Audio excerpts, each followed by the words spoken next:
జై గురు, జై గురు, జై గురు, జై.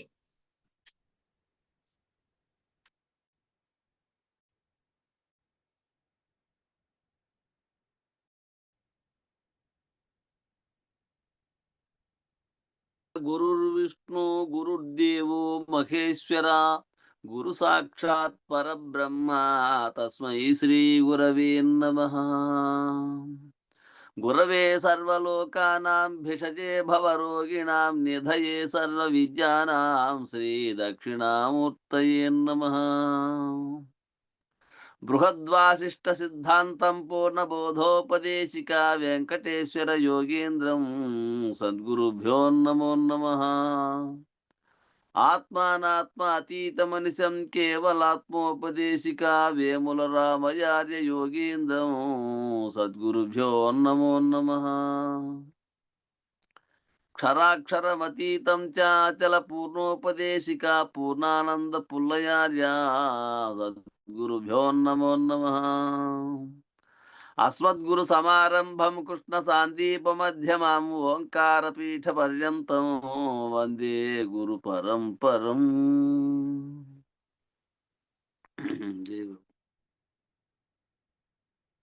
బ్రహ్మమనగ బట్ట బయలురా సద్గురుడి పరబ్రహ్మమనుచు మదిని తెలియరా. బ్రహ్మమనగ బట్ట బయలు జనన మరణమేమి లేదు, కర్మ జ్ఞానములుగాదు నిర్మలమై ఉన్ననిత. బ్రహ్మమనగ బట్ట బయలురా సద్గురుడి పరబ్రహ్మమనుచు మదిని తెలియురా. ఎంత వారి కలవిగాదురా ఇది సద్గురుని చెంత చేరువారి కబ్బునురా. దొంతి మీద ఉన్న ఉట్టి ముంతగండ్ల మధ్యనన్న కంతలోననున్న దీని వింతలెరిగెరంతుమానో. బ్రహ్మమనగ బట్ట బయలురా సద్గురుడే పరబ్రహ్మమనుచు మదిని తెలియరా. ఎరుక భ్రమలకెల్ల మొదలురా సద్గురుని కృపను ఎరుకలేని మరుగుగానరా.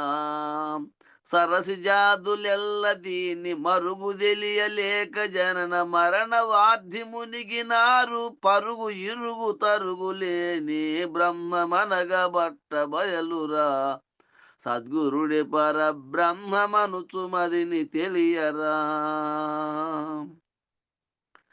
అహంభావమేమి లేదురా ఆద్యంతరహితమైన అచలమదియు కానరా. సోహమనుచు చూచుచుండి కోక స్వమనుచు గూయు దీని దేహి దేహమూల రెంటి తెలియకున్న నిర్గుణ. బ్రహ్మమనగ బట్ట బయలురా సద్గురుడే పరబ్రహ్మమనుచు మదిని తెలియరా. నాద బిందు కళలుగాదురా గురు కరుణ దీని పాదు తెలిసి బోధ చందరా.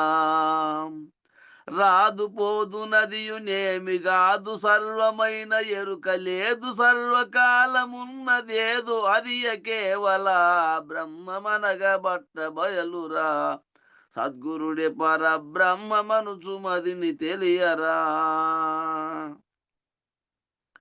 నిత్యముక్తి ఏమి లేదురా అది నీవటంతు సత్యముచ్చటించరాదురా. సత్యముగను స్వప్నరీతి జగము ఎరుకలైన మాయ నిత్యమానందరహిత నిత్య నిరంజనుడు పరబ్రహ్మమనగ బట్ట బయలురా సద్గురుడి పరబ్రహ్మమనుచు మదిని తెలియరా.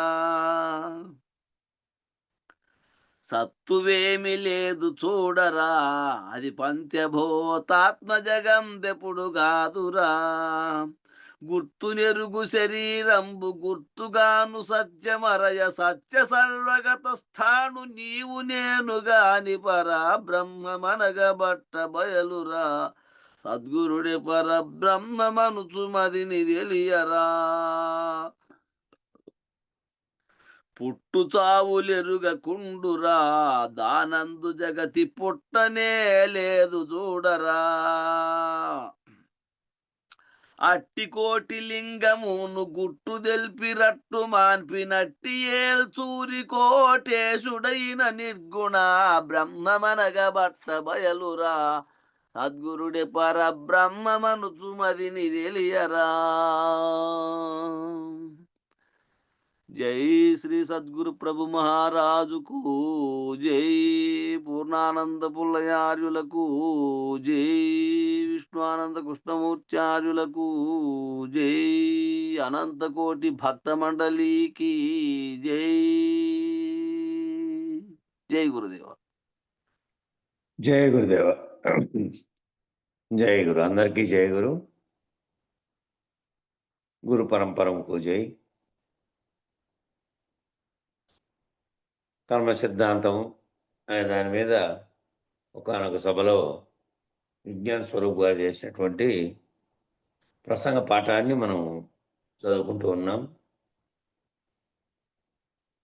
ఇక నిన్న ఏం చెప్పారు అంటే జ్ఞాని అజ్ఞాని అని వీటి వివరణ కూడా కర్మయోగంలోనే చెప్పారు. భగవద్గీతలో ఉన్నటువంటి కర్మయోగంలో కృష్ణ పరమాత్ముడు చెప్పారు అనేదాన్ని వివరించారు ఇక్కడ. ఇక మనందరము బాగా బాధింపబడే అంశం ఏందయ్యా అంటే మనందరినీ బాధిస్తున్న అంశం ఎక్కడ మనకు ఏది బాధిస్తూ ఉంటే దేనివల్ల మనం పడిపోతున్నాము అనేది యోచన చేస్తే ఏదో ఒకటి కావాలి అనుకోవడం కోరిక కామం అంతేనండి అని చెప్పాడు. ఏ రకమైన కోరికైనా వస్తువుల కోసం సంసార వ్యవహారంలో జరిగేటువంటి వాటి కోసం నీవు దేని పట్ల ఆనందంగా ఏది లభిస్తే ఉంటుందని నువ్వు కోరుకుంటున్నావో సుఖం కోసం ఆనందం కోసం ఇవన్నీ కోరిక. కాబట్టి ఏదో ఒకటి కావాలి నాకు అని అనుకోవడం అనేదే కోరిక. కాబట్టి కోరిక లేని వారు ఎవరైనా ఉన్నారా అనే ప్రశ్న వేశారు. కోరిక లేని వారు ఎవరైనా ఉన్నారు అని ఈ సభాసదులలో కోరిక లేని వారు ఎవరైనా ఉన్నారా అని ప్రశ్న ఎవరికి వాళ్ళు వేసుకోండి అని అన్నాడు. సభాసదుల్లో అంటే అక్కడ ఇది సభ జరిగిండే చోటు కాబట్టి ఆ సభలో ఉండే వాళ్ళంతా ఇప్పుడు కదా మీటింగ్లో అటెండ్ అయినారే మన కార్యక్రమంలో వాళ్ళందరూ అనుకోండి సభాసదులు. అందరూ ప్రశ్న వేసుకోండి ఎవరికి వారు కోరిక లేని వాళ్ళు ఉన్నారా. కోరిక లేదు అన్నారనుకోండి మనందరం ఏ స్థితిలో ఉన్నట్టు? బుద్ధుడు నిర్వాణ స్థితిలో ఉన్నట్లే. బుద్ధుడు ఉన్నప్పుడు కూడా ఉన్న శరీరంతో ఉన్నట్లుగానే నిర్వాణ స్థితిలో ఉన్నాడు. నిర్వాణ స్థితిలో అంటే జీవన్ముక్తి పొందినవాడు ఏ విధంగా తాను ఉన్నప్పటికీ తాను వ్యవహార జగత్తుతో కానీ చుట్టూ ఉన్న దానితో కానీ భ్రమించి మాయలో అది కావాలనుకునేది కానీ ఆకర్షింపబడేది కానీ ఏది లేనటువంటి స్థితిలో నిర్వాణ స్థితిలో ఉన్నట్లే. కోరిక లేదు అంటే కోరిక లేనటువంటి స్థితిలో ఉంటే మొత్తం నిత్యానిత్య వస్తు వివేకము నెరిగి ఏది కూడా జగత్తులో వస్తు సముదాయంతో సహా సర్వము కూడా లేనివే, ఒకప్పుడు ఉండి పోయేటివే. కాబట్టి ఏది దేన్ని విచారించిన వాడు ఎట్లా ఆ స్థితిలోకి వచ్చాడు అంటే నిర్వాణ ప్రజ్ఞ. దాని పేరే నిర్వాణ ప్రజ్ఞ అన్నారు. కోరిక అనేది లేదు. మనందరికీ గాఢ నిద్రావస్థలో అసలు ఏమన్నా కోరిక ఉందా? నిద్రపోయేటప్పుడు ఏవైనా కోరికలు ఉన్నాయా? గాఢ నిద్రావస్థలో ఉంది.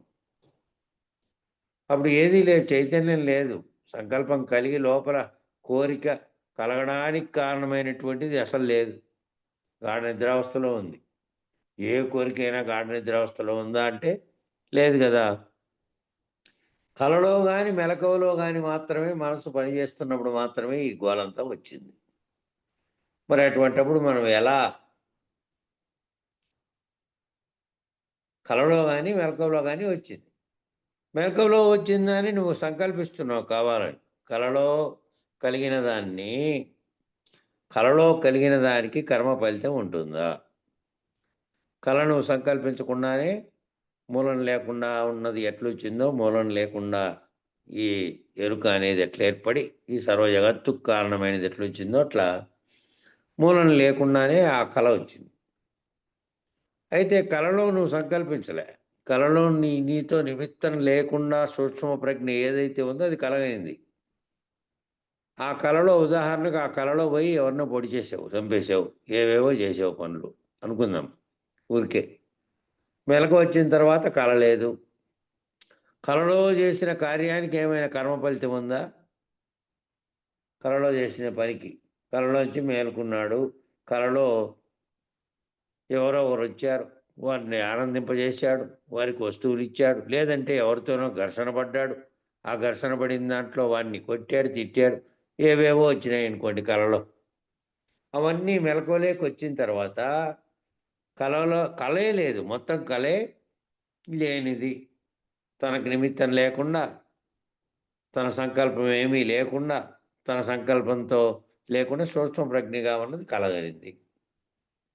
కలగన్నప్పటికీ దాని యొక్క కర్మ ఫలితం ఏమీ లేదు. ఎందుకంటే నువ్వు సంకల్పించలే. కార్యరూపం ధరించిందా అదేమైనా అంటే కార్యరూపం ధరించలే.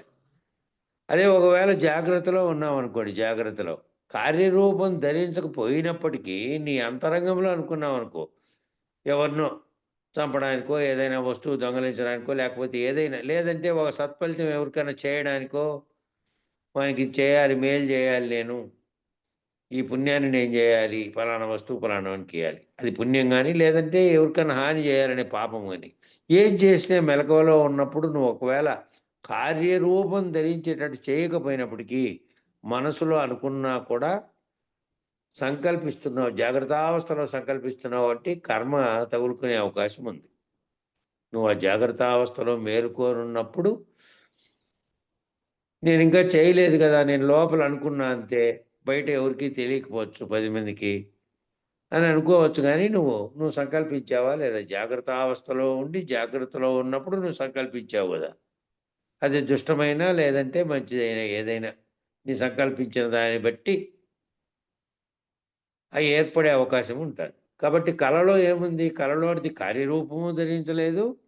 కళలో జరిగిండేది సంకల్పించడం లేదు. నువ్వు నీ సంకల్పంతో నిమిత్తం లేకుండా కళలో జరిగిందది. మెలకువలో జరిగితే కళలోను మెలకువలో రెండిట్లో మాత్రమే సూక్ష్మ మనస్సు పనిచేస్తుంటే అక్కడ సూక్ష్మ స్థితిలో చేస్తోంది, ఇక్కడేమో స్థూల స్థితిలోనే చేస్తోంది జాగ్రత్తలో. ఇవి పనిచేసినప్పుడు మాత్రమే వచ్చింది. మరి ఈ గోలంతా వచ్చింది. మరి అటువంటప్పుడు మనం ఎలా? ఇందాక ఎవరో అడిగారు, మాయని దాటడం ఎలా? మంచి ప్రశ్నే. అసలు మాయ అంటే ఏమిటి? యామాస మాయ అనేదేమో మాయ అనే దానికి సంస్కృత నిర్వచనం.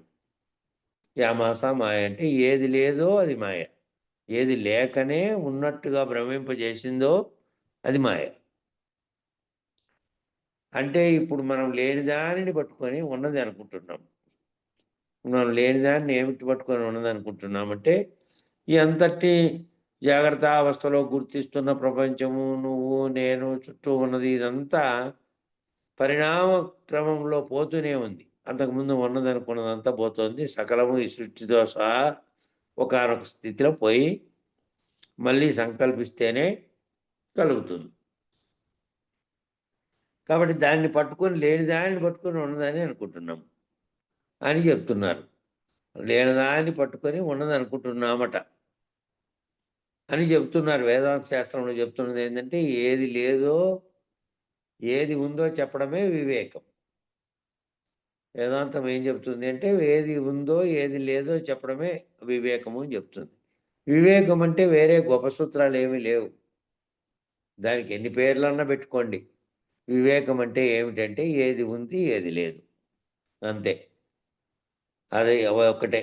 రకరకాలైనటువంటి వివేకాలన్నీ భౌతికంగా చెప్పినటువంటి పంచ వివేకాలు, మళ్ళీ పంచీకరణం, ఇదంతా స్థూలంగా నీకు తెలియబడే దానికోసమే. ఆఖరుగా నీకు తెలిసేది ఏంటంటే ఏది ఉంది ఏది లేదు, ఏది ఉన్నది నిజానికి ఏది లేనిది. ఈ రెండే అత్యంత ముఖ్యమైనవి. వేదాంతంలో వివేకం అంటే ఇదే. ఇంక మిగతా వాటితో పని లేదు. ఆ సాధకుడుగా ఆ కింది స్థాయిలో నుంచి తెలుసుకున్న తర్వాత ఆఖరి ప్రశ్నలు ఇవి. ఏది ఉంది ఏది లేదు. లేని దాన్ని వదిలేయాలి, ఉన్నదాన్ని ఉన్నదనే జ్ఞానాన్ని కూడా పోగొట్టుకునే దశేమో ఇంకా వస్తుంది ముందరికి. ముందు ఇక్కడ కర్మ సిద్ధాంతాన్ని గురించి మనం చర్చించుకుంటున్నాం కాబట్టి స్థిరంగా స్పష్టంగా వస్తునిశ్చయంగా ఇది లేదు ఇది ఉంది అని చెప్పగలగడమే వివేకం. స్థిరంగాను స్పష్టంగాను వస్తునిశ్చయంగాను ఇది లేదు ఇది ఉంది అని చెప్పగలగడమే వివేకం. కర్మను ఆచరిస్తే ఏమిటి వస్తుందయ్యా? కర్మను ఆచరిస్తే కర్మను ఆచరించాలి. ఆచరించాల్సిందే. ప్రతి ఒక్కడు కర్మను ఆచరించకుండా ఉండలేడు. వ్యవహారం జరిగినంత కాలం తాను కర్మలు ఆచరిస్తూ ఉంటాడు. కర్మను ఆచరించడం అంటే ఆచరించిపోయి చేసి తానే పని చేసి తన యొక్క పని చేసిందే స్థితి లేకుండా ఇక్కడ మంచంలో పడ్డాడయ్యా అన్నప్పటికీ కూడా తాను మెలకువలో ఉండగా సంకల్పించి ఏ కార్యాన్ని అయితే తాను చేపిస్తాడో ఆ చేపించిన వానికి వచ్చిన సంకల్పం కలుగుతుంది కాబట్టి తన మంచంలో పడినప్పటికీ తను ఆ పనిని ఏదైతే చేపిస్తున్నాడో కర్మను ఆచరిస్తూనే ఉన్నాడు.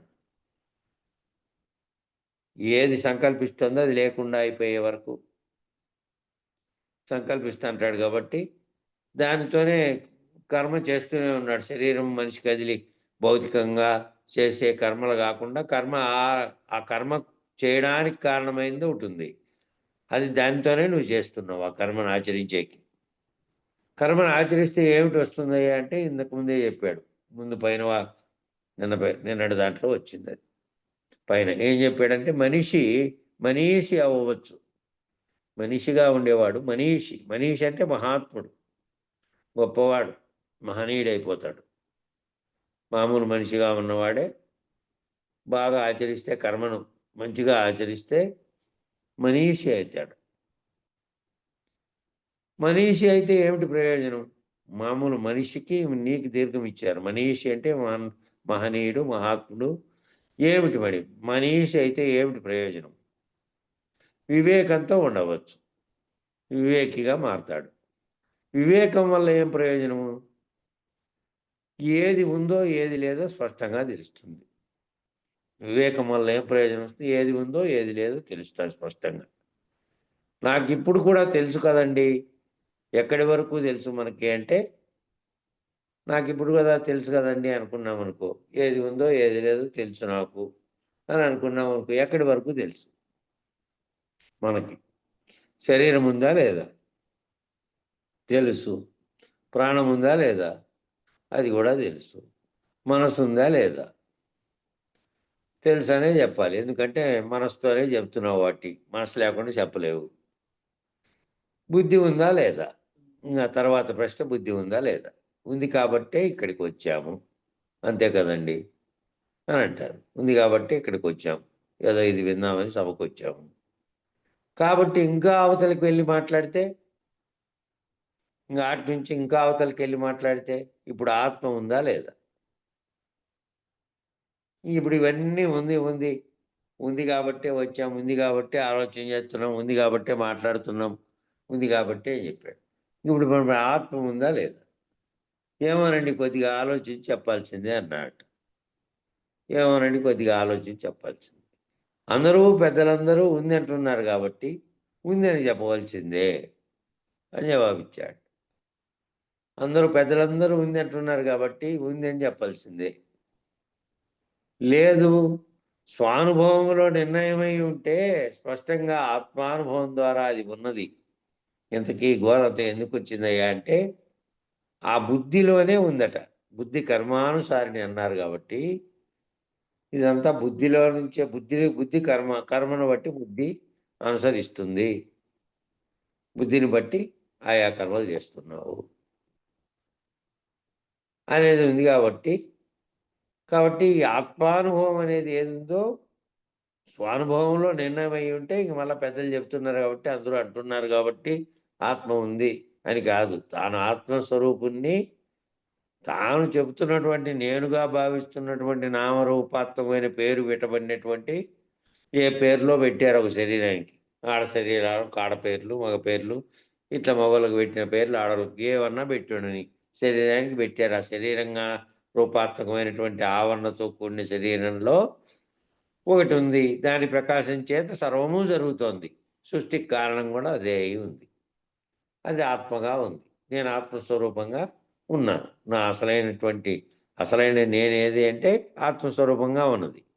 భౌతిక దేహంగా ఈ రూపంగా కలిగి ఉన్నది ఆవరణ అనే దాంట్లో ఉపాధి ధరించింది ఆ ఆత్మే. ఈ ఉపాధి కొద్ది కాలం ఉండి పోతుంది. అదేమో ఉపాధులు ధరించుకుంటూ పోతుంది. కాబట్టి నేను ఆత్మస్వరూపుని, నేను ఆత్మానుభవం ద్వారా ఇది ఉన్నది అనే నిర్ణయానికి వచ్చింటే ఏమో వాళ్ళంతా అన్నారు కాబట్టి నేను చెప్పాను అనేది కాకుండా నీ స్వయంగా నీకు స్వానుభవం లేక వచ్చి ఉండాలి. ఇంతకీ ఎందుకు ఈ గోలంతా వచ్చిందయ్యా అంటే ఆ బుద్ధిలోనే ఉందట. బుద్ధి కర్మానుసారిని కదా. ఆ కర్మ ప్రభావం ఇందాక వారు అన్నారు చలాచల బోధలో. ఏది 3 గుణాలు వాటి విషయమంతా. అంతకుముందు చెప్పిన వాళ్ళు మూడు గుణాల విషయం చెప్పింటే ఆ 3 గుణాల విషయమంతా చెప్తున్నాను మళ్ళీ ఇక్కడ. ఆ 3 గుణాల వల్ల మనకేం జరుగుతుంది అసలంటే భేద బుద్ధి ఏర్పడింది. ఇంకేమీ లేదు. ఆ భేద బుద్ధి ఏర్పడడానికి కారణం ఆ గుణాలు. గుణాలతో కూడి గుణాల యొక్క ప్రభావం చేత నీ యొక్క బుద్ధి ప్రవర్తిస్తూ ఉంది. రజోగుణం ప్రభావించినప్పుడు రజోగుణ ప్రవర్తనతో ఉన్నావు. సత్వగుణ ప్రభావం వచ్చినప్పుడు సత్వగుణ ప్రభావంతో ఉన్నావు. తామసగుణ ప్రభావంతో ఉన్నప్పుడు ఆ గుణాల యొక్క ప్రభావం చేత అజ్ఞానంగా, అహంకారంగా, సాత్వికంగా ఉన్నావు. శుద్ధ స్థితిలో ఉన్నప్పుడు గుణాలతో కూడకముందు శుద్ధాత్మగా ఉన్నప్పుడు అవ్యక్త స్థితిలో ఉండి వ్యక్తమైన తర్వాత కూడా అది గుణాలతో కూడకుండా ఉన్నప్పుడు శుద్ధమైనటువంటి శుద్ధ బ్రహ్మగానే ఉంది. ఎప్పుడు గుణాలతో తాదాత్మ్యం చెందిందో గుణాలతో కూడిన తాదాత్మ్యత పంచతన్మాత్రలనే లక్షణాలతో కూడి కార్యరూపం ధరించే కారణంగా మారింది. కాబట్టి ఇదంతా కలగడానికి కారణమైనటువంటిది ఎక్కడ పుట్టింది, ఎక్కడ సంకల్పం పుట్టిందో, ఎక్కడ దానిలో నీ ప్రభావం పుట్టిందో ఆ ప్రభావంలోనే ఆ 3 గుణాలతో కూడినటువంటి బుద్ధి యొక్క ప్రభావం వల్ల. కాబట్టి ఆ 3 గుణాల వల్ల ఏం ఏర్పడిందంటే భేద బుద్ధి ఏర్పడింది. బుద్ధిలో భేదత్వం ఏర్పడింది. వేరువేరు తత్వం అంతా బుద్ధిలోనే ఏర్పడింది. నేను అనే అహం, వాళ్ళు వేరనే అహం, వస్తురీత్యా భేదత్వం ప్రపంచంలో అన్నిటి రీత్యా నువ్వు దానంతటికీ భౌతికంగా చూడబడేటువంటివన్నీ కూడా నశించేటివే. ఒక్కటే ఉన్నది. ఆ ఒక్కటి నా స్వస్వరూపంగా గనక నేను గుర్తిస్తే అవన్నీ ఒక్కటే. జగత్తులో వేరువేరుగా నేను చూస్తున్నటువంటివన్నీ సర్వ ప్రాణులతో సహా, సర్వ మనుషులతో సహా జగత్తులో కేవలం చైతన్యంగా చూడబడేటివన్నీ ఒక్కటే. నామరూపాత్మకంగా వస్తురూపాత్మకంగా చూసేటివి మాత్రమే కొన్నాళ్ళ నుండి నశించేటివి. అవి ఇప్పుడు కనపడుతున్నప్పటికీ నిజానికి అవి అసలైనవి అసలు కాదు. నీ అసలైన స్వరూపంగా ఉన్నవి ఏది అంటే చైతన్యంగా ఉన్న ఇది. కాబట్టి ఆ భేద బుద్ధి రావడానికి కారణం వేరువేరు అనేటువంటిది రావడానికి కారణం ఏంటంటే గుణాలతో కూడి వ్యవహరించడం వల్ల.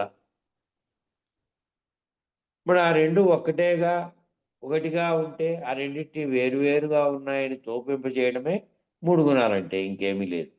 3 గుణాలంటే ఏంటివి అంటే ఆ రెండు ఒకటిగా ఉన్నాయి అనేటివి. ఈ 3 గుణాలు ఏర్పడక ముందప్పుడు ఆ బుద్ధి దాని ప్రభావం చేస్తున్న కర్మ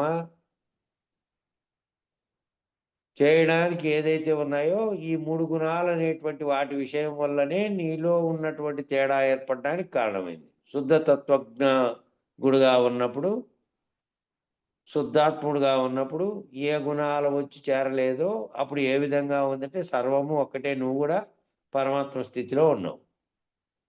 పరమాత్మ స్థితిలో నుంచి దిగి వచ్చిన తర్వాతనే 3 గుణాలు కూడి మళ్ళా జీవుడుగా ప్రతిఫలించి ప్రతిబింబంగా అనేకత్వంగా నువ్వు భావన చెందడానికి కారణమైంది అదే. భేద బుద్ధి అంతా దాంట్లో నుంచి వచ్చింది. ఇంకా ఇవన్నీ ఒక్కటేనని తెలుసుకుంటే ఈ రెండు ఒకటిగా ఉంటే ఆ రెండింటిని వేరువేరుగా ఉన్నాయని తోపింపు చేయడమే 3 గుణాలంటే ఆ రెండింటిని వేరువేరు తోపింపు చేస్తున్నాయి. ఇంకేమీ లేదు. ఇక్కడున్న గోపీకృష్ణ గారు వారిని ఫాలో అయ్యేవారు అంతా ఒక్కటే అన్నారు అనుకోండి. అక్కడ ఉన్నటువంటి ఉదాహరణకు చెప్పారు. ఆ గోపీకృష్ణ అంటే ఆ సమావేశంలో ఆయన ఎవరు హాజరైన వాళ్ళలో ఒకరిని పెట్టుకొని ఆయనను ఫాలో అయ్యేవారంటే ఆయనను అనుసరించేవారు. అంతా ఒక్కటే అన్నారనుకోండి. ఇక్కడ ఉదాహరణ ఇచ్చినారు దాంట్లో teluguBhaktiPages.com అనేదేమో వెబ్‌సైట్ అది. ఆ వెబ్‌సైట్‌లో దాని సమాచారం ఉందేమో. కాబట్టి దానివల్ల వారంతా ఒక్కటే అనడం కాదు అక్కడ అర్థం. చైతన్యంగా చూస్తే మనమంతా ఒక్కటే.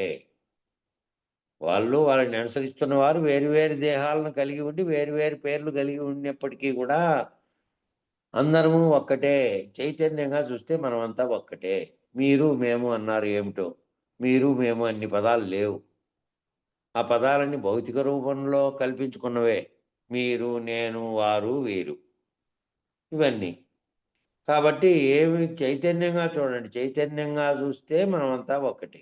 మీరు, మేము అన్నారు ఏమిటో. మీరు, మేము అన్న పదాలు అసలు లేవు. అసలక్కడ ఉన్నది ఒక్కటే. చైతన్యమే. అన్న దగ్గరే మనసు ఆగిపోవాలట. మనసు ఎక్కడికి పోవాలంటే ఉన్నదొక్కటే అనేది నిరంతరం ముందు గుర్తుపెట్టుకోవాల్సింది ఉన్నదొక్కటే. మనసు అక్కడ ఆగిపోవాలి. వేరువేరుగా తోస్తున్నటువంటి, వేరువేరుగా చేస్తున్నటువంటి బుద్ధిలో గుణాలతో కూడి సంకల్పించి గుణాలతో కూడి తాదాత్మ్యం చెంది నేననే తత్వము, వారనే తత్వం వేరువేరు భేదాలు రావడానికి కారణం ఏమిటి అంటే బుద్ధి గుణాలతో కూడి ప్రవర్తించినందువల్ల భేద బుద్ధి ఏర్పడింది గుణాల వల్ల అనేది పైన చెప్పారు. కాబట్టి ఎక్కడి దగ్గర ఆగిపోవాలి అంటే ఈ పదాలన్నీ మీరు, మేము అనేటివి లేవు. ఉన్నది ఒక్కటే చైతన్యమే అన్న దగ్గరే మనసు ఆగిపోవాలట. చైతన్యం ఒక్కటే ఉన్నది అని. ఉన్నది ఒక్కటే చైతన్యమే, ఆత్మే అనే దగ్గర మనసు ఎప్పుడైతే ఆగిపోయిందో భేదబుద్ధి లేదు. ఉన్నది ఆత్మ మాత్రమే ఉన్నది. దాని యొక్క ప్రకాశం చేత ఈ సర్వ జగత్తు అన్నీ నాకు తోచబడుతున్నాయి. నిజానికి లేకపోయినప్పటికీ అవి ఒకప్పుడు ఏర్పడినట్టుగా భ్రమింపజేసి మళ్ళీ లేకుండా అయిపోతున్నాయి. నాతో సహా సర్వము అన్నీ కూడా అందరూ కూడా ఉన్నట్టుగా తోచబడుతున్నట్టుగా ఉన్నారు. ఆ శరీరాలన్నీ పోతున్నాయి. దానికి ఆశ్రయం ఇచ్చినటువంటి ఈ ప్రకృతితో సహా అన్నీ పోతున్నాయి. ఉన్నది ఒక చైతన్యమే ఉంది. అది అనేకత్వాన్ని అనేక జన్మలలో చేసినటువంటి కర్మల ఫలితంగా ఉపాధిని ధరించుకుంటూ తగినటువంటి ఉపాధిని ప్రవర్తిస్తోంది. కాబట్టి ఉన్నది ఒక్కటే చైతన్యమే, ఆత్మే అనే దగ్గర మనసు ఎప్పుడైతే ఆగిపోతుందో అప్పుడు ముందు భేదబుద్ధి లేకుండా పోతుంది. ముందు భేదము వేరేది ఉంది ఇంకొకటి అనేదంతా నువ్వు వ్యష్టిగా జీవుడుగా సాధారణ స్థితిలో నేనుతో తాదాత్మ్యం చెందినవాడనే పని అది. కాబట్టి వేదాంత పద్ధతిలోకి వచ్చిన వాడు ముందు నేనుగానున్నది ఏమీ లేదు. అంతటా ఉన్న ఒక్క చైతన్యమే ఉంది. ఒక్క చైతన్య స్వరూపమే ఉంది. మరొకటి లేదు అనే భేదబుద్ధి అసలు లేదు. మనసు అనేది బుద్ధి అనేది చిత్తం, అహంకారం అనే వాటివన్నీ అంతరంగ చైతన్యంగా ఉన్నప్పటికీ వాటికి కారణమైనదే ఆత్మ. ఆ చైతన్యమే ఆత్మ. దానిగానే ఉంది అనేది అది అక్కడ ఆగిపోతే ఇంక భేదబుద్ధి లేదు. ఎందుకని చెప్తున్నారట అంటే ఆ భేదబుద్ధి వల్లనే మనమందరము అజ్ఞానయుతంగా ఆలోచించేటువంటి జీవనాన్ని కలిగి ఉన్నాం. వేరే ఇంతకు మించి ఏమీ లేదు. ఏం చెప్తున్నారంటే ఆ భేదబుద్ధి అనే దాని వల్లనే మనము అందరము కూడా అజ్ఞానయుతంగా ఆలోచించేటువంటి జీవనాన్ని కలిగి ఉన్నాం. వేరే అంతకు మించి ఏమీ లేదు. మామూలు జీవుడుగా ఉన్నవాడు ప్రకృతిని తన చుట్టూ ఉన్నదాన్ని నిజమనుకుంటున్నటువంటి వాడు విచారణ ద్వారా తన యొక్క నిజస్వరూపాన్ని తెలుసుకోలేనటువంటి వాడు మామూలుగా అనుకుంటున్నాడు. వానికి చుట్టూ ఉన్న బంధాలు ఉన్నాయి, చుట్టూ ఉన్నదంతా నిజం అనుకుంటూ ఉన్నాడు. వాడు దానికి అతీతంగా విచారణ చేసి వాడు ఇంకా స్వరూప జ్ఞానాన్ని పొందలేదు. కాబట్టి ఈ వేదాంతం లేకొచ్చిన వాని వివేకంతో ఆలోచన చేస్తే ఏముంది అంటే, ఆ భేద బుద్ధి ఎక్కడైతే గుణాలతో కూడి ప్రవర్తిస్తున్నటువంటిది ఉందో దాని వల్లనే అందరూ కూడా అజ్ఞానయుతంగా ఆలోచించేటువంటి జీవనాన్ని కలిగి ఉన్నారు. జ్ఞానిగా ఉన్నవాడు ఎట్లా ఆలోచించాడు? జ్ఞానిగా ఉన్నగాని కర్మ ఈ పైన చెప్పారు. ఈ ముందు పేజీలోనే చెప్పారు. జ్ఞానిగా ఉండేవాడు ఏం చేస్తాడు? కర్మ అనే దాన్ని జ్ఞాని భగవంతుడు లోక కళ్యాణార్థం కర్మలు ఎలా చేశారో చేస్తారో అనే దాన్ని బట్టి ఒక జ్ఞాని ఎలా జీవిస్తాడో పరమాత్మ ఎలా జీవిస్తాడో అనేది దాంట్లో చెప్పారట. కర్మ సిద్ధాంతంలో కర్మయోగంలో భగవద్గీతలో చెప్పిన దాన్ని ఉదాహరించి చెప్పారు. జ్ఞాని అనేవాడు ఏ విధంగా ప్రవర్తిస్తాడు? జ్ఞాని అనేవాడు ప్రవర్తించేదాన్ని బట్టి అతను భౌతికంగా అజ్ఞాని కావడానికి కారణం ఏమిటంటే భేదబుద్ధి వల్ల. జ్ఞాని అనేవానికి భేదబుద్ధి ఉన్నది కాబట్టి భగవంతుడు అనేవానికి కూడా చైతన్య స్వరూపంగా ఉన్నాడు. భౌతిక రూపంలో ఉన్నటువంటి ఆకారాన్ని కలిగి ఉన్నటువంటి దీంట్లో లేడు. కాబట్టి జ్ఞాని అన్నవాడు ఎట్లా భేదబుద్ధి లేకుండా ప్రవర్తిస్తాడు, కర్మలను కూడా అదే పద్ధతిలో ఆచరిస్తాడు. కాబట్టి ఈ భేదబుద్ధి వల్లనే మనందరము అజ్ఞానయుతంగా ఆలోచించేటువంటి జీవనాన్ని కలిగి ఉన్నాం. మనం ఈ భేదబుద్ధి ఏమిటి? నేననేది కానీ ఇతరులు అనేది కానీ ఇవన్నీ భౌతిక స్వరూపంతో చూస్తున్నాం కాబట్టి. నిజానికి నేను ఆత్మస్వరూపంగా ఉన్న చైతన్యాన్ని సర్వవ్యాప్తమైనటువంటి జగత్తులో కనబడేటువంటి సర్వవ్యాప్తంలోని చైతన్యం ఉన్నది. ఆ చైతన్య స్వరూపాన్ని నేను. అన్యంగా ఇంకొక వస్తువు, ఇంకొక జీవి, ప్రాణి అవన్నీ భౌతిక రూపంలో తోచేటివి. వాటిని కాదు నాకు తోచాల్సింది ఏంటంటే ఒక్కటే ఉన్నది, ఒక్కటే చైతన్యం, ఒక్కటే ఆత్మ, ఒక్కటే ఉన్నది. మిగిలినవన్నీ కూడా అనాత్మే. మిగిలినవన్నీ కూడా కేవలం అనాత్మ. అవన్నీ జడమైనటువంటివి, నాశనం కలిగినటువంటివి, నాశనం చెందేటివి. అవి కొంతకాలం ఉన్నట్లుగా భ్రమింపు చేసిపోతాయి అనేది తెలుసుకుంటే వేరే ఇంతకు మించి ఏమీ లేదు. కాబట్టి ఈ భేదబుద్ధిని పోగొట్టుకోవడం కోసం చేసే ప్రయత్నాలే నవవిధ భక్తి మార్గాలు కానీ యోగ సాధనలు కానీ ఎన్ని పేర్లన్నా చెప్పుకోండి. అవన్నీ కూడా మనకు అర్థం అవడం కోసం చెప్పినటువంటి పద్ధతులు. ఈ పద్ధతులన్నీ అనేకం. భక్తి పోవడము, అర్చన చేయడము, ప్రార్థించడము, టెంకాయ కొట్టడము, లేదంటే మనసులో ఒక లక్ష్యాన్ని పెట్టుకొని దాన్ని తలుచుకుంటూ ఓ చోట కూర్చొని నిరంతరం అట్లా కూర్చొని ఉండడం, ధ్యానం చేయడం, ఇవన్నీ కూడా అనేకమైనటువంటి భక్తి మార్గాలే.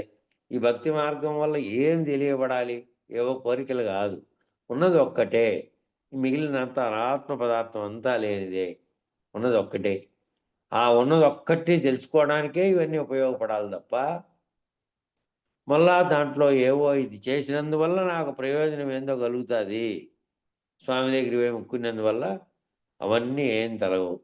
నీ కష్టాలు, నీ యొక్క కర్మ ఫలితాలను బట్టి అవి వస్తూనే ఉంటాయి. దానికి ఎవరు ఏ మార్పును చేయలేరు, ఏ విధమైనది చేయరు. ఏ విధమైనటువంటి అభిషేకాలు, అర్చనలు, వ్రతాలు, నోములు ఇవి కాదు. ప్రవర్తనలో నువ్వు తెలుసుకోవాల్సింది ఏంటంటే సర్వంగా ఉన్నదంతా ఒక్కటే. ఆ ఒక్కటేననే తత్వంతో గుణరహితంగా గుణాలను పోగొట్టుకుంటే, గుణరహితమైనటువంటి గుణాలతో కూడిన బుద్ధితో కాకుండా కర్మలు ఆచరిస్తే కర్మల యొక్క ఫలితాన్ని పోగొట్టుకునేగల స్థితిలోకి నువ్వు వస్తే ఆ కర్మకు కారణమైనటువంటి జ్ఞానం రెండు పోయేటువంటి స్థితిలో దాన్నే వేదాంతం అన్నారు. మళ్ళీ ఇంక తెలుసుకోవాల్సిందే లేనటువంటి స్థితిలోకి మళ్ళీ ఏది సంకల్పిస్తుందో అది లేకుండా పోయి బీజనాశనం జరిగి మళ్ళీ ఉపాధి ఉత్పత్తి చేసుకోవడానికి, ఉపాధి ధరించడానికి కారణమైనటువంటి కర్మమే సంకల్పించేదే లేదు, లేనటువంటి స్థితిలోకి పోతుంది. కాబట్టి ఇవన్నీ ఏం చెప్పారు, ఎందుకు చెప్పారు? ఇవన్నీ అనేక పద్ధతులు, అనేకమైనటువంటివన్నీ పెట్టారు. మన ఇష్టాన్ని బట్టి, మన శక్తిని బట్టి మనకి ఏది చేస్తే బాగుంటుందని మనం అనుకుంటామో ఆ బాగుందనే సూత్రాన్ని బట్టి నడపడం కోసమని పాపం శాస్త్రం ఇంత పెద్దగా తయారైపోయింది. ఈ శాస్త్రం అంతా తయారైపోవడానికి కారణమేంది? ఇంత పెద్దగా తయారైపోవడానికి, ఇన్ని రకాలుగా తయారైపోవడానికి, ఇంత విస్తృతంగా ఇన్ని పురాణాలు ఇవన్నీ తయారైపోవడానికి కారణమేమి? ఎందుకంటే ఇష్టాన్ని బట్టి, శక్తిని బట్టి, వాని ఊహను బట్టి ఏమేం చేయాలో ఆ వచ్చిన వాడు రాసుకుంటూ వెళ్ళాడు. ఇంకా దాన్ని విస్తృతం చేశాడు. వీళ్ళకు కలిగే ఆలోచనను బట్టి రాసే కవి, రాసే పురాణ కర్త ఎవరైతే చేస్తారో తన భావనలో, తన మదిలో, తన ఇష్టాన్ని బట్టి, తనలో వచ్చినటువంటి శక్తిని బట్టి, తనకున్నటువంటి ఊహాత్మక భావుకతను బట్టి విస్తృతం చేసుకుంటూ పోయినారు. అవన్నీ ఇట్లా చేస్తే అట్లుంటుందని దానికో పురాణం, అట్లా చేస్తే ఇట్లయితుందని దీనికో పురాణం. ఆ నోములు ఆచరించి వాళ్ళు ఈ విధంగా చెందారని, ఈ నోములు ఆచరించి ఈ తపస్సు చేసి ఇతను భగవంతుడు ఐక్యమైనాడని, ఈ రకంగా రకరకాలైనటువంటి శాస్త్రాలు, రకరకాలైనటువంటివన్నీ పెట్టారు. కాబట్టి ఆ బాగుందనే సూత్రాన్ని బట్టి నడపడం కోసం శాస్త్రమంతా ఎవరైతే ఇది బాగుంది అని నాకు అనుకుంటున్నవాడు అనుకుంటున్నాడు ఇది బాగుందని, వానికి బాగుందని అనుకుంటున్నవాడు అవతలవాడు అనుకోలేవాడు. వాడు ఇంకో రకంగా వాని బుద్ధికి తగినట్టుగా వాడు అనుకుంటున్నాడు, నాకు ఇదైతే బాగుంటుంది, నాకు అది బాగుండదు, నాకు అది చేయబుద్ధి కాదు, నాకు ఏది చేయాలో అది. అట్లా ఎవరెవరి భావాలను బట్టి తయారు చేసుకుంటూ పోయిందే శాస్త్రం అంతా ఇంత పెద్దగా తయారు కావడానికి కారణమైంది. కాబట్టి నవవిధ భక్తి మార్గాలన్నీ వేరువేరుగా చెప్పారు. దానివల్ల వచ్చిందంతా ఏంటంటే ఆ వచ్చేటువంటి ఏదో వస్తుందనే భావనతో కాదు, ముందు నీవెవరని తెలుసుకోవడానికి, నీ స్వరూప జ్ఞానం పొందడానికి, ఏది నిత్యమైంది ఏది అనిత్యమైంది అని తెలుసుకోవడం వరకే అవన్నీ ఉపయోగపడాలి. అవి ఉపయోగపడిన తర్వాత ఒక్కటే నిత్యమైనది, సత్యమైనది. మిగిలిన సర్వ జగత్తు, మిగిలిన సర్వము నీకు తోస్తున్నటువంటి అసత్యమే. ఒక్క అనాత్మ అయినటువంటి జడ పదార్థమైనటువంటి విశ్వంతో సహా నామరూప క్రియలన్నీ కూడా సర్వం కూడా లేనివే. అవి లేకనే తోపింపజేసినటువంటి మాయ వల్ల తోస్తున్నది. ఉన్నది ఒక్కటే. నీ యొక్క స్వస్వరూపం గుర్తెరిగితే ఆ ఉన్నది ఒక్కటే. అది నాలో నీలో అందరిలో సర్వవ్యాప్తమైన జగత్ అంతట్లోనే ఉంది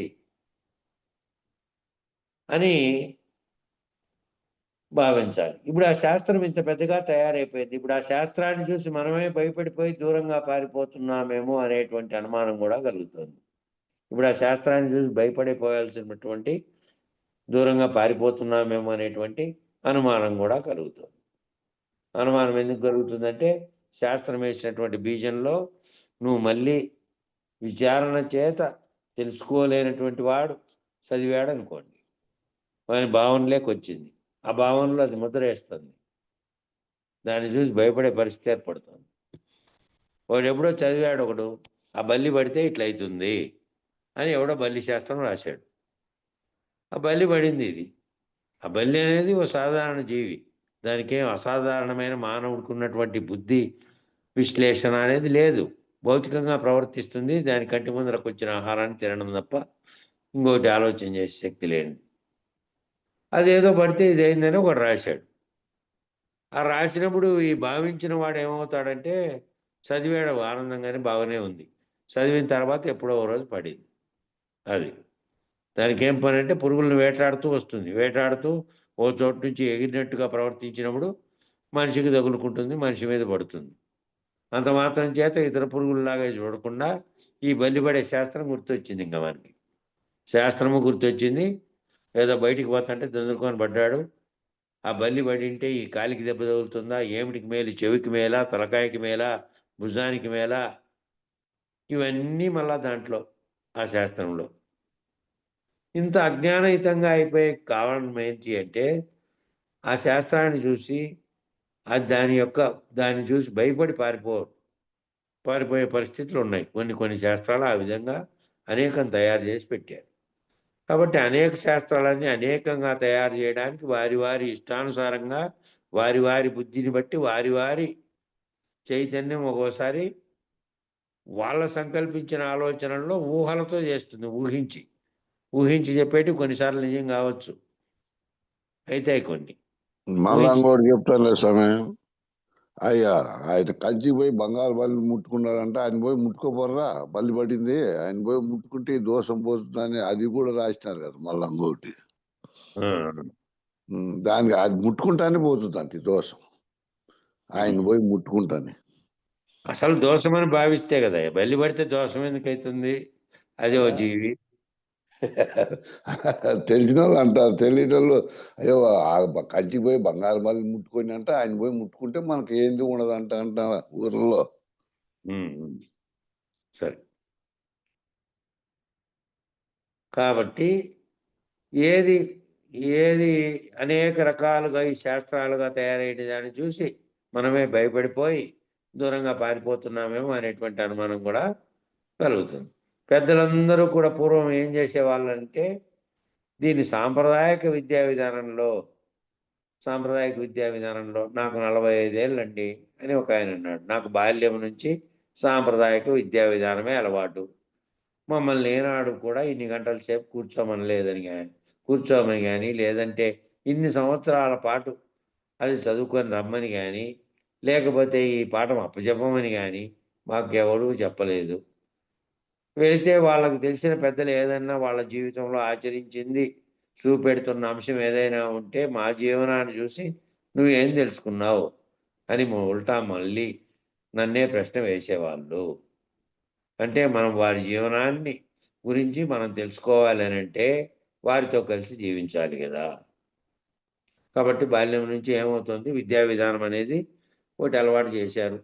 మనం అవన్నీ నేర్చుకుంటే ఆ నేర్చుకున్న వాటిలోటివన్నీ అప్పచెప్తే చిన్నపిల్లలు ఏంటి అది తెలుసుకున్నట్టు నేర్చుకొని అప్పచెప్తున్నా. కొంతమంది తెలుసుకొని అంటే దానిలోని భావాన్ని తెలుసుకొని మనసులోకి చేర్చుకోవడం ఒక పద్ధతి అయితే, దాన్ని నేర్చుకొని ఎట్లా రాయాలో అక్షరాలు నేర్చుకొని ఏం పలకాలో పదాలు నేర్చుకొని ఆ పదాలను పలకడం అనేది ఒక రీతి. దాన్ని అన్నిటినీ సంవత్సరాల పాటు చదువుకుంటున్నారు. అయితే దీంట్లో ఎట్లా అంటే ఈ విచారణలో ఏది చదువుకొని రావాలి, ఏది చదువుకొని వచ్చి దాంట్లో భావం ఏమిటి, ఆ భావాన్ని మళ్ళా జీవితంలో మనం ఆచరించి చూసేటువంటి దాంట్లో ఎంతమంది ఎవరు ఆచరిస్తున్నారు వాళ్ళ గురించి నీ గురించి ఆ పెద్దలు చెప్పిన మార్గంలో పోయి ఆ పెద్దలు చూపించినటువంటి మార్గం ఉంటే మళ్ళీ మా జీవనాన్ని పక్కన వాళ్ళ జీవనాన్ని చూసి ఏం తెలుసుకున్నావు అని అంటే మళ్ళా నన్నే ప్రశ్న వేసేవాళ్ళు. అంటే మనం వారి జీవనాన్ని గురించి తెలుసుకోవాలంటే వారితో కలిసి జీవించాలి. అందుకనే గురువు నువ్వు ఎవరి దగ్గర గురువే కాదు, నీ చుట్టుపక్కల ఉన్న వాళ్ళు కూడా జీవన విధానంలో ఎక్కడికి పోతున్నారు ఏం చేస్తున్నారు అనేది విచారించుకున్న తర్వాత నువ్వు ఏ విధంగా నువ్వు ఈ వేదాంతం దగ్గరికి వచ్చావు, నేను నువ్వు తెలుసుకోవడానికి ఏదో ఉంది ఇంకా మానవునికి అతీతమైనటువంటిది, దాన్ని తెలుసుకొని దానితో నిర్ణయం అయిపోతే ఈ జగత్ అనేటువంటి ఈ సర్వము దాటుకునే స్థితిలోకి పోవడానికి పక్కన వాళ్ళని చూసి పోయినావు. పోయిన తర్వాత నువ్వు అవన్నిటినీ పరిశీలించేటువంటి జ్ఞానం ఉండాలి. గురువు ఏం చెప్తున్నాడు, ఈ పక్కన వాళ్ళు ఎందుకు పోతున్నారు ఏమిటి, వాళ్ళతో కలిసి జీవించడం వల్ల ఏం తెలుసుకోవాలి నువ్వు. అట్లా వారితో కలిసి జీవించి అధ్యయనం చేసేటువంటి గురు శిష్య సాంప్రదాయక పద్ధతే సరైన మార్గం. సరైన మార్గం అంటే గురు శిష్య సాంప్రదాయ పద్ధతిలో వారితో కలిసి జీవించి అంటే వాళ్ళు ఏమిటి బట్టలు ఏంటి కట్టుకున్నారు, ఏమి సంపాదించుకున్నారు, వాళ్ళు ఈరోజు ఏం కూర వండారు, ఈ విషయాలు కాదు. వారిని అధ్యయనం చేయండి, పక్కనుండే వాళ్ళని అధ్యయనం చేయండి. నీతో కలిసి నడుస్తున్న నీ పక్కన ఉన్నటువంటి గురు శిష్య సాంప్రదాయంలో ఎవరెవరైతే ఉన్నారో వారి వ్యవహార తీరు, వాళ్ళు గురువుగారు చెప్తున్న తీరు, ఇదంతా అది అధ్యయనం చేయండి. పక్కన ఏం చేస్తున్నారు, భౌతికంగా నామరూపాత్మకంగా వాళ్ళు ఎట్లా ప్రవర్తిస్తున్నారు ఏం చేస్తున్నారు అనేది అనవసరం, అది కాదు పరిశీలించాల్సింది. గురు శిష్య మార్గంలోకి వచ్చిన వాళ్ళు, గురు శిష్య సాంప్రదాయక పద్ధతిలోకి వచ్చిన వాళ్ళు తల్లి తండ్రి గురువు మనతో పాటే ఉండాలి అన్నారు. తల్లి తండ్రి వాళ్ళు చేసినటువంటిది వాళ్ళ కష్టం కానీ లేదంటే గురువుగారికి చేరిన తర్వాత మనతో పాటు వీళ్ళేం భౌతికంగా మనకు జన్మను కలగజేసినారు. గురువేమో మనకు మన స్వరూప జ్ఞానం ఎరిగించి మనం ఎట్లా ఈ దీంట్లో నుంచి బయటపడాలో, మన లక్ష్యం ఏమిటో ఆ లక్ష్యం చేరుకోవడానికి మనం ఏం చేయాలో అది గురువు చూస్తున్నాడు. కాబట్టి మనం వాళ్ళ జీవన విధానం చూసి నేర్చుకోవాలి. ఆ గురువు, తల్లి, తండ్రి అనే వాళ్ళ విధానం చూసి నేర్చుకోవాలనే భారతీయ సంస్కృతి సాంప్రదాయంలో మనం అందరం పుట్టడానికి, మనం ధన్యత చెందడానికి అవకాశం అంతా ఇదే. పుట్టినవాడు ధన్యత చెందడానికి.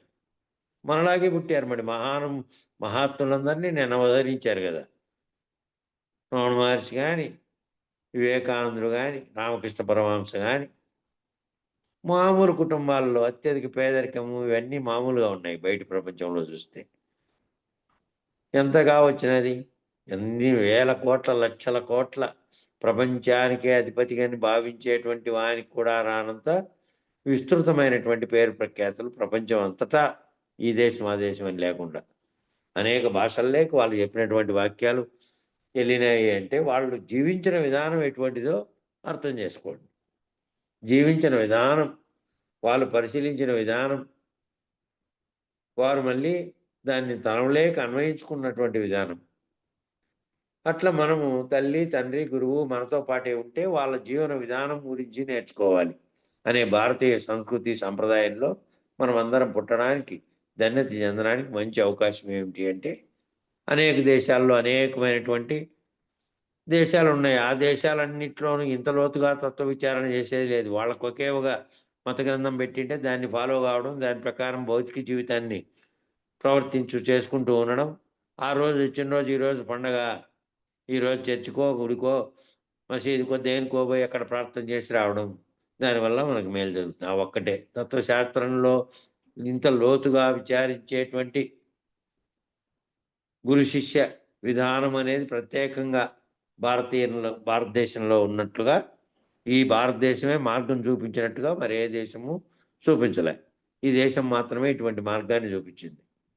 ఈ విధమైనటువంటి తత్వ సాంప్రదాయాన్ని, గురు శిష్య సాంప్రదాయాన్ని వేరే ఎక్కడా లేనటువంటి, ఇంతటి లోతుగా చర్చించగలిగినటువంటి ఈ పద్ధతిని తయారు చేశారు ఇక్కడ.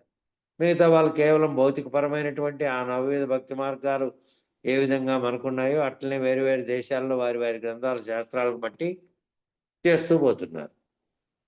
కాబట్టి ఈడ మనం ధన్యత చెందడానికి అవకాశం, మనం అందరము పుట్టడానికేమో ఈ దేశంలో ఇక్కడ పుట్టాం కాబట్టి మంచి సాంప్రదాయ దేశంలో, మంచి సంస్కృతి కలిగిన దేశంలో ఉన్నప్పటికీ కూడా మళ్ళీ తల్లి, తండ్రి, గురువు అనేటువంటి వారి జీవన విధానాన్ని తెలుసుకొని కనుక జీవించకపోతే మళ్ళీ అట్లా ధన్యత పొందుతారనడానికి వీల్లేదు. కాబట్టి ధన్యత పొందాలంటే ఆ విధంగా జీవిస్తే ధన్యత పొందుతారు. సరే, ఉత్తమం తత్వచింతాచ ఏమండి అంటే, ఈ కర్మ ప్రభావంలో నుంచి బయటపడాలన్నా, తెలుసుకోవాలన్నా, ఏదన్నా చేయాలన్నా ఏమి చేయవచ్చండి అని ప్రశ్న. ఉత్తమం తత్వచింతాచ అంటే ఈ కర్మ ప్రభావంలోంచి బయటపడాలన్నా, తెలుసుకోవాలన్నా, ఏదైనా చేయాలన్నా ఏం చేయవచ్చండి అని అడిగారు ప్రశ్న. ప్రశ్న అడిగితే ఏం చేయాలి? ఉత్తమం ఏమిటిది? తత్వచింతతో తెలుసుకొని ఉంటే మనసన్నా, మాయన్నా, ఎరుకన్నా ఊరికే స్థితిభేదాన్ని బట్టి పెట్టిన పేర్లు. కాబట్టి మనసు అనేదానికి, మాయ అనేది, ఎరుక అనేది మూడు కూడా వేరువేరు స్థితిభేదాలను బట్టి పేర్లు పెట్టారు. మనసన్నా, మాయన్నా, ఎరుకన్నా అన్ని ఒక్కటే. కర్మన్నా కూడా అదే. కర్మ దేంతో చేస్తున్నావు? మనసుతో ఆలోచించకుండా, సంకల్పించి చేస్తున్నావు. కాబట్టి చేస్తున్న కర్మకు నువ్వు బాధ్యుడిగా ఉండకూడదంటే నువ్వు కర్తగానే ఉండకూడదు. నిత్య నైమిత్తిక కర్మలు ఏ సంకల్పం లేకుండా ఏ విధంగా వ్యవహరిస్తూ చేస్తున్నావో ఆ పద్ధతిలో చేయాలి. ఎందుకంటే మనసు అంటున్నామంటే ఇక అన్నీ అదే ఉన్నాము అన్నమాట, వేరే ఏం లేదు. మనసు అంటే మనకు చెప్పినట్టుగా వింటున్నాం. ఏం చేయవచ్చండి అంటే, ఉత్తమం తత్వచింతాచ, నేను ఉత్తమ సాధకుడినండి అనేమనుకో, నువ్వు సాధకుడుగా తెలుసుకునేకి తత్వచింతనతో ఉన్నావు. ఆ తత్వచింతనతో వ్యవహరిస్తే ఉత్తమ సాధకుడుగా ఉంటే నో ప్రాబ్లం అంటే సమస్య లేదు. ఏ సమస్య లేదు. అట్లా ఉత్తమ సాధకుడుగా ఉండి ఉత్తమ తత్వచింతనతో ఉంటే ఏ సమస్య లేదు. అయితే తత్వచింతన చేయి. తత్వచింతన ఏ విధంగా? దాని లోతుల్ని తెలుసుకొని నీవు స్వరూపం తెలుసుకునే విధంగా చేయి. మళ్ళీ ఇక్కడ చెప్పారు చూడండి, ఉత్తమమేమో తత్వచింతాచ, తత్వ పద్ధతిలో తనను తాను తెలుసుకోవడంతో పాటు తనకు అతీతంగా ఉన్నదాన్ని తెలుసుకోవడమేమో తత్వచింతాచ. మధ్యమం మంత్రచింతాచ, ఈ మంత్రాలు తెలుసుకొని ఆ మంత్రాలు నోటికి నేర్చుకొని దానిలో 108 సార్లు చెప్పు, 1016 సార్లు చెప్పు, ఇదంతా మధ్యమ స్థాయిది. ఇదంతా నోటికి ఆ పదం వస్తుంది, ఆ పదం యొక్క ఫలితం ఏమొస్తుంది, ఆ పదంతో నువ్వు ప్రవర్తించేటువంటి ఆ పదం అనుకుంటానే నువ్వు నీ మనసులో వేరే సంకల్పించావు. ఆ మంత్రం చదువుతున్నావప్ప, మంత్రచింతలో ఆ మంత్రం చదువుతూ కూర్చున్నావాడ.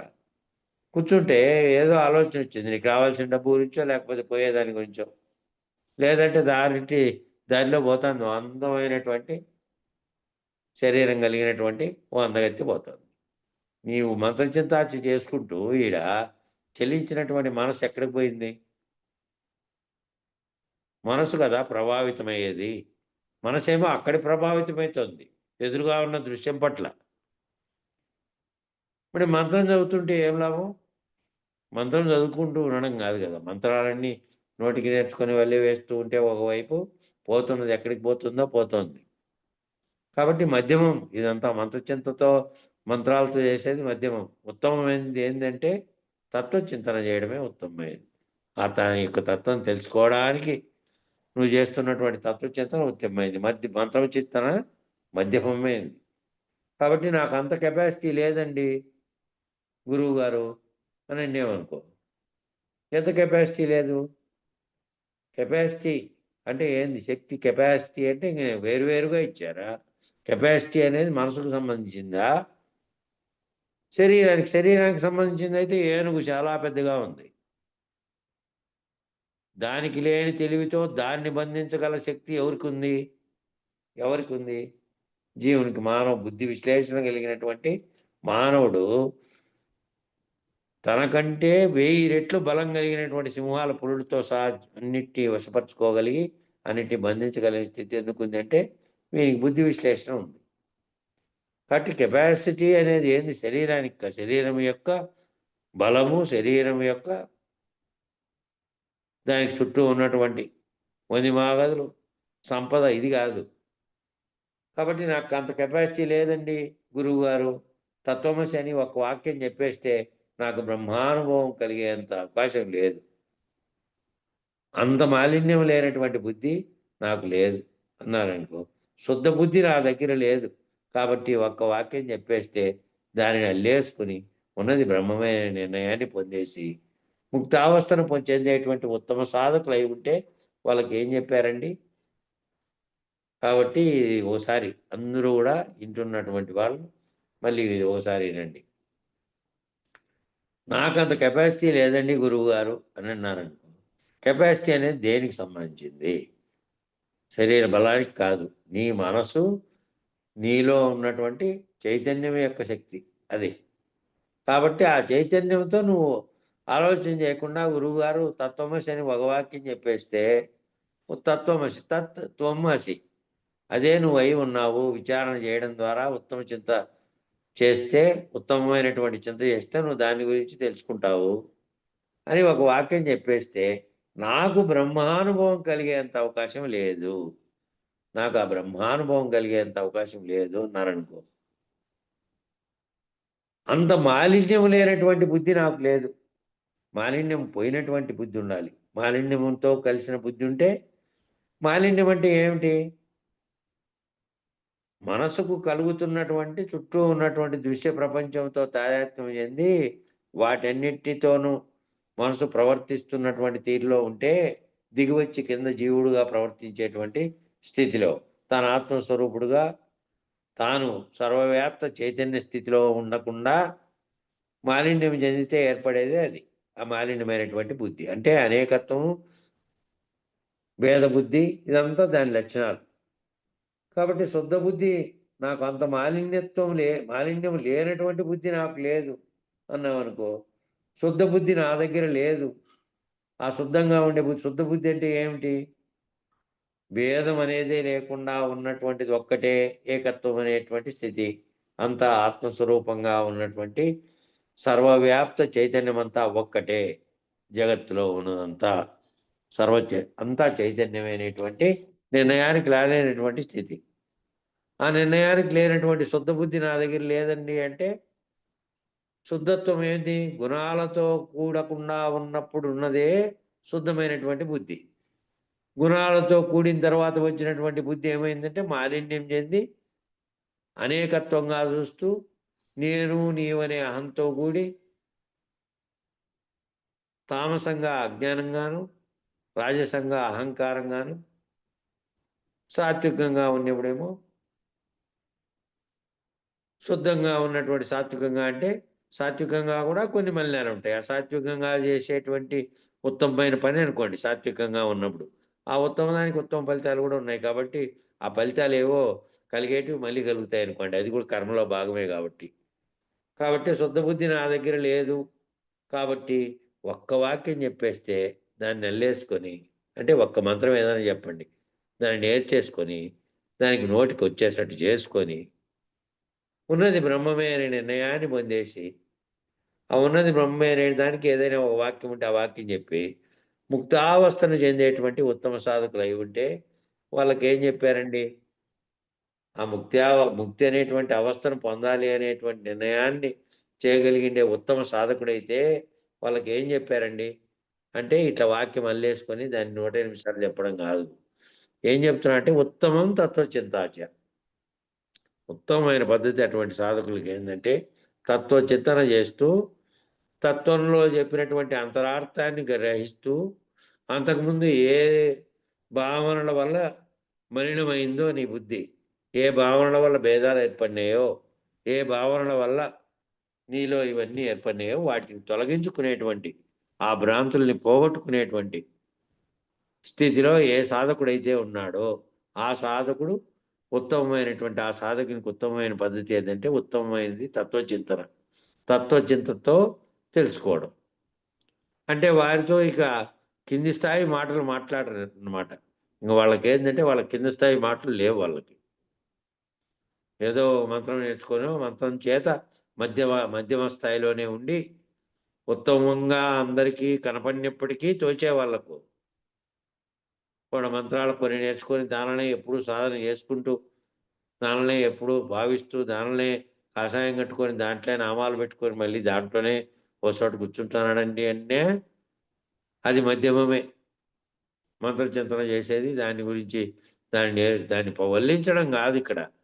వల్లించడం కాదు. ఉత్తమం తత్వచింతాచ అంటే ఉత్తమమైనది ఏంటంటే ఆ తత్వచింతనతో ఏ చింతన కలగడానికి కారణమైన మనసు ఎక్కడుందో ఏది చేస్తుందో అది గుణాలతో కూడి భేద బుద్ధితో భేద వ్యవహారంతో ఉండకుండా అంతటా ఉన్నది ఒక్కటే అనే తత్వాన్ని తెలుసుకోవడానికి ఏ తత్వచింతన అయితే బోధిస్తున్నాడో గురువు ఆ గురువు యొక్క భావంతో కలిసి నడచడమే ఉత్తమ తత్వచింతాచ. అది చెప్పడానికే వచ్చినావు, అది చెప్పడానికి తెలుసుకోవడానికే పోయినావు గురువు దగ్గరికి అనేది లక్ష్యం ముందు గుర్తుపెట్టుకోండి. ఏదో ఆయన వాక్యం చెప్తే చాలు దాన్ని 100 సార్లు చెప్పుకునే పద్ధతి కాకుండా ఉత్తమం తత్వచింతాచ.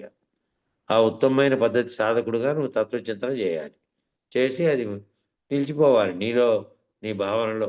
ఇంకా భేదాలన్నీ పోతూ ఉన్నది ఒక్కటే అనేటువంటి తెలుసుకునే స్థితిలోకి రావాలి. ఇంకా అప్పుడు కింది స్థాయి వారి మాటలు మాట్లాడరు. ఇంకా కింది స్థాయిలో వాళ్ళ మాటలు మాట్లాడినారంటే ఇంకా ఆ మలినత్వం పోలేదు. మాలిన్యము బుద్ధి దగ్గర మాలిన్యం ఉంది, శుద్ధ బుద్ధి రాలేదు అని. బాబు భోజనం చేసావా? మజ్జిగ తీయగా ఉందా, మజ్జిగ పులుసుగా ఉందా, పుల్లగా ఉందా? ఇట్లాంటి విషయాలు అడగరు. ఆ విషయాలన్నీ ఎవరు అడుగుతున్నారు? దేనికి సంబంధించినవి అవి? శరీరానికి సంబంధించినవి. అన్నం తింటివా? కూరలన్నీ బాగున్నాయా? మజ్జిగ బాగుందా, పుల్లగా అయిందా? తాను తినే కోసం అంతా శరీరమే కదా. శరీరానికి సంబంధించినవి అప్పుడు అప్పుడు అడగరు. అలాగే నువ్వు ఎప్పుడు ఏడ్చావు, ఎప్పుడు ఏడవలేదు, నీకు ఎందుకు ఆవేశం వచ్చింది, ఎందుకు క్రోధం వచ్చింది, ఇలాంటి అంశాలన్నీ మాట్లాడరు వాళ్ళతోటి. వాళ్ళు ఎందుకు ఏడ్చారో ఎందుకంటే మనసుతో తాదాత్మ్యం చెందారు. బాధను తాదాత్మ్యం చెందినప్పుడు ఏడ్చారు. ఆనందాన్ని ఏదైతే వాళ్ళకు ఆహ్లాదకరమైన వాళ్ళు భావించిన రీతిలో మేలు కలిగినప్పుడో లేకపోతే ఇంకోటి కలిగినప్పుడో వాళ్ళకు అనుకూలంగా ఆ ఎదురుగానున్న వాళ్ళు ప్రవర్తించినప్పుడో ఎందుకో వాళ్ళకి ఆనందం కలిగితేనేమో ఆనందకరమైనటువంటి విషయాలు వచ్చినాయి. దుఃఖం కలిగించేటువంటిది కలిగిందనుకో ఆవేశం వచ్చింది. ఆ తర్వాత క్రోధం, పట్టలాడనటువంటి క్రోధం, కోపం వచ్చేస్తుంది. ఇవన్నీ ఎందుకు వచ్చినాయి? ఇలాంటి అంశాలన్నీ మాట్లాడరు మళ్ళా వాళ్ళతోటి. ఎవరైతే శుద్ధ బుద్ధి తత్వంతో ఉన్నారో ఆ కలిగేటువంటి ఆవేశాలు, కోపాలు, క్రోధాలు, ఆహ్లాదాలు, ఆనందాలు అన్నీ కలగజేస్తుండడానికి ఏది ఆయా అంశాల ఫలితాలతో రమిస్తోందో అది చెందుతోంది. అది ఆనందం చెందుతోంది. అది సంతోషం చెందుతోంది. అది దుఃఖం చెందుతోంది. ఆ దుఃఖమే ఆవేశంగా మారింది. అది క్రోధంగా మారుతోంది. అదంతా దాంట్లోనే మారుతోంది. కాబట్టి ఆ కింది స్థాయి భౌతికపరమైనటువంటి శరీరానికి సంబంధించి కలిగేటువంటి స్థితుల్లో వాళ్ళు మాట్లాడరు. ఆ తత్వచింతన చేసేవాళ్ళు తత్వస్థితిలో ఏది ఏది ప్రాధాన్యత ఇవ్వాలి, ఏమిట్లో నుంచి ఇదంతా రోజువారీ జరిగేటువంటి శరీర భావనతో, శరీర తత్వంతో రోజు నువ్వు చేస్తున్న దాంట్లో నుంచి దాటుకుంటున్నటువంటి తెలుసుకోవాల్సిన దానికోసం వచ్చావు ఇక్కడికి. అక్కడ వ్యక్తి యొక్క జీవితానికి ఏమీ ప్రాధాన్యత ఉండదన్నమాట. వ్యక్తి జీవితానికి సంబంధించిన ప్రశ్నలకు ప్రాధాన్యతే ఉండకూడదు. వ్యక్తి జీవితానికి సంబంధించిన ప్రాధాన్యతలన్నీ ఇచ్చేటువంటి మాటలన్నీ ఇహలోకంలో పక్కనున్న వాళ్ళని సంతృప్తి పరచడానికి ఏమప్పా బాగున్నావా, లేకపోతే ఏమిటి మీకు అది ఏమైంది, బాగానే సంపాదించినామంట కదా, లేకపోతే ఈసారి ఇట్లా అయిందంట కదా, ఆసారి ఇవన్నీ ఆ వచ్చిన బాధలను గుర్తు చేయడము, దుఃఖాలను గుర్తు చేయడం, అవన్నీ కూడా వ్యక్తిగతమైనటువంటి శరీరానికి నామరూపాత్మకమైనటువంటి దానికి ప్రాధాన్యత ఇచ్చేదే. కాబట్టి తత్వచింతనకి సరిపోవాలి అంటే ఎవరైతే ఈ విధమైనటువంటి మాటలు మాట్లాడరో, ఎవరంటే ఇటువంటి విషయాలు తిండికి సంబంధించినవో, శరీరానికి సంబంధించినవో దానిలో నడకుండా ఎవరు ఉంటారో వాళ్ళు తత్వచింతనకి సరిపోతారు. మధ్యమం మంత్ర చింతాచ అది లాభం లేదండి. మీరు అక్కడక్కడ ఆకాశం అవతల చెబితే ఒకేసారి అందుకోవడం వీలు కాదండి, నాకు అలా సాధ్యపడడం లేదు అన్నారనుకోండి.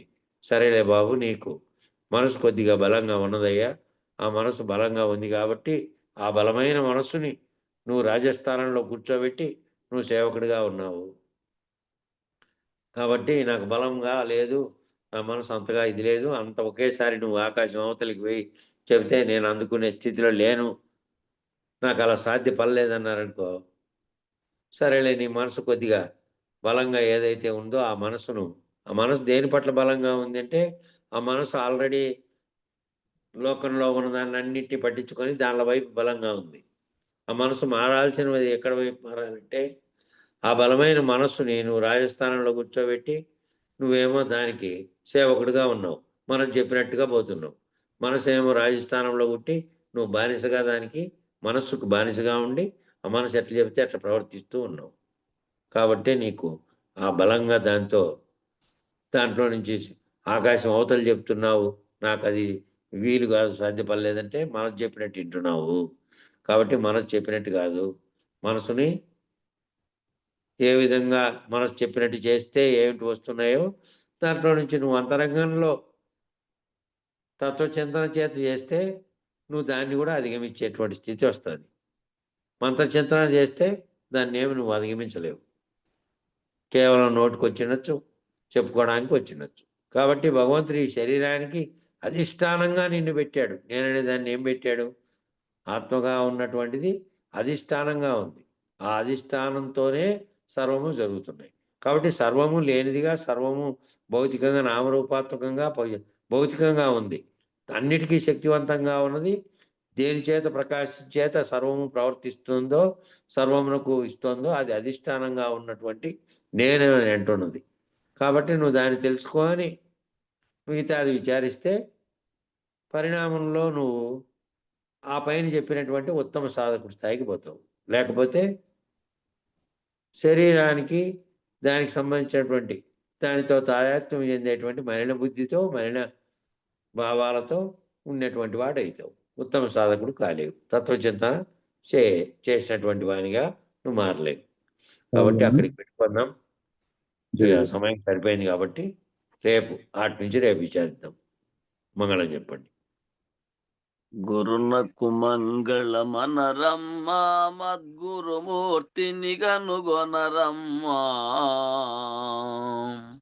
తరుణులార ఈతనికి భక్తితో మురియుచు మ్రొక్కిన మోక్షము చేకురు.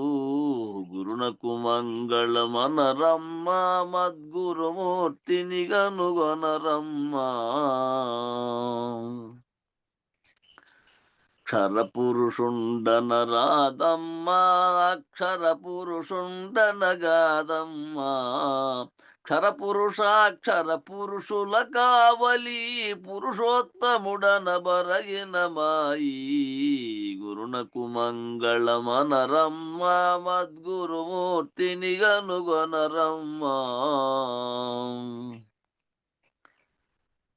క్షేత్రజ్ఞుండనరాదమ్మా ఈ క్షేత్రమతండనగాదమ్మా. క్షేత్రజ్ఞునిత క్షేత్రంబును ఏ మాత్రము తగులక పాత్రుడైన ఈ. గురునకు మంగళమనరమ్మా మద్గురుమూర్తిని గనుగొనరమ్మా. స్మరణ రూపుడనరాదమ్మా విస్మరణ రూపుడనగాదమ్మా. స్మరణ లేక విస్మరణగాక తస్మరణ విస్మరణ ఎరుకలేని. గురునకు మంగళమనరమ్మా మద్గురుమూర్తిని గనుగొనరమ్మా. దేకి ఎనుట కనరాదమ్మా ఈ దేహమతండనగాదమ్మా.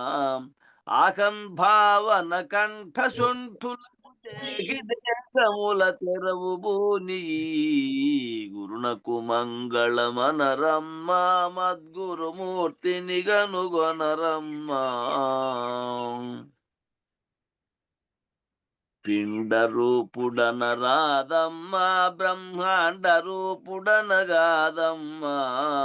పిండాండ బ్రహ్మాండ భాండముల నిండియుండి అవి రెండుగాని. గురునకు మంగళమనరమ్మా మద్గురుమూర్తిని గనుగొనరమ్మా. జ్ఞాని అనుట కనరాదమ్మా అజ్ఞాని అనుట కదిలేదమ్మా. జ్ఞానాజ్ఞానములోన నొక్కటియు తానుగాక శూన్యానికి మీరిన. గురునకు మంగళమనరమ్మా మద్గురుమూర్తిని గనుగొనరమ్మా. యోగి అనుట కనరాదమ్మా మరి భోగి అనుట కాని కాదమ్మా. యోగి భోగి ఉద్యోగములంటని భాగవతాన్మయ భవకృష్ణుండనే. గురునకు మంగళమనరమ్మా మద్గురుమూర్తిని కనుగొనరమ్మా. మేలు కీడులనరాదమ్మా ఏ మేలు కీడులది కాదమ్మా. కాలకూటముల కన్న మిక్కిలగు జాలమాంబవ్యత క్షణములో బాపిన. గురునకు మంగళమనరమ్మా మద్గురుమూర్తిని గనుగొనరమ్మా. జై శ్రీ సద్గురు ప్రభు మహారాజుకు జై. పూర్ణానంద పుల్లయార్యులకు జై. విష్ణు ఆనంద కృష్ణమూర్త్యార్యులకు జై. అనంతకోటి భక్త మండలికి జై. జై గురుదేవ.